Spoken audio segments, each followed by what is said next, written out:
We got together a group of about 20 people, I suppose, from the public service and the private sector. We went into a room with flip charts and open minds, looking at what do we develop here? What are the key technological developments we need to advance to make our smart economy happen? And we reached consensus on that. We actually reached consensus on six or so very specific project areas where we feel or we believe we have competitive advantage, which we wanted to act on. And there was, at the end of that last summer, last July, in our last meeting, there was a number of people at the meeting who said, okay, this is all very good, but something has to happen. This cannot just be a report, this has to be an action. And I gave a commitment at that time that it would, that we would go into the budget process and we would get the finance needed where financing was needed. In many instances it didn't require budget commitment, but where it did, this government would actually deliver real action and deliver on the recommendations that we've made. And it's happening. That EV announcement last week was part of that smart grid advancement, which leads to a smart economy. And I think this announcement today is of equal, if not greater, significance. For the future economy, the new economy in our country is going to be digital, it's going to be electric, but it is going to be on the internet, it's going to be in the cloud. And we wanted to pick one in particular just to show our confidence and our intent. And the technology we saw coming out of Dublin and Cork, being adapted by an Irish company, in a crucial area of the development of the internet to overcome the big blockages that are developing on the internet in this optical packet switching and transport system, was actually one that we wanted to highlight. In this new economy, in this digital economy, it works best, it seems to me clearly, when it's delivered on an open access basis, when actually you're willing to share technology, when you're willing to say it's not exclusive to any one company.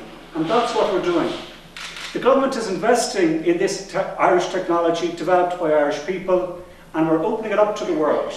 We're saying, come here and test this technology, because we think, and these companies are saying they think so too, that this is going to deliver the faster internet, a cleaner internet, and a more flexible internet.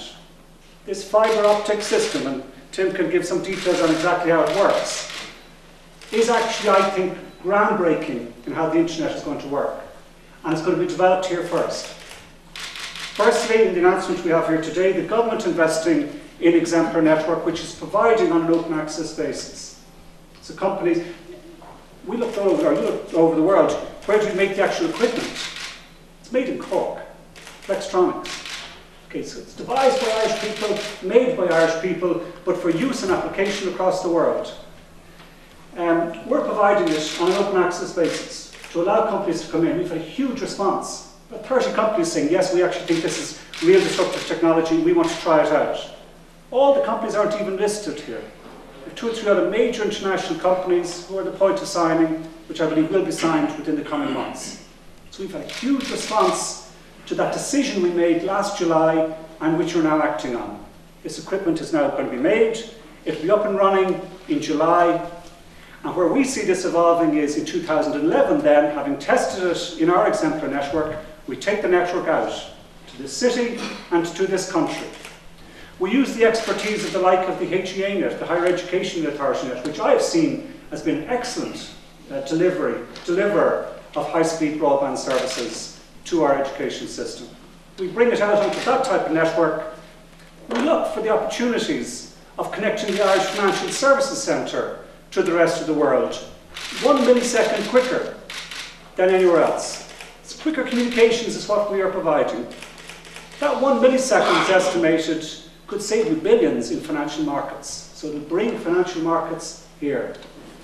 It's the myriad of different applications. As we look to develop a digital content services centre here, we will have in this type of Exemplar network the potential for the fastest, most efficient and most flexible network.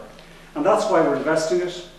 There's risks attached to it. It is disruptive technology, but it's right and I think proper that the Irish government and the Irish people are actually willing to take that risk on ourselves, on our own ability, our own capability, our own scientific excellence, our own technological ability, as well as our ability to deliver services and work government and industry together.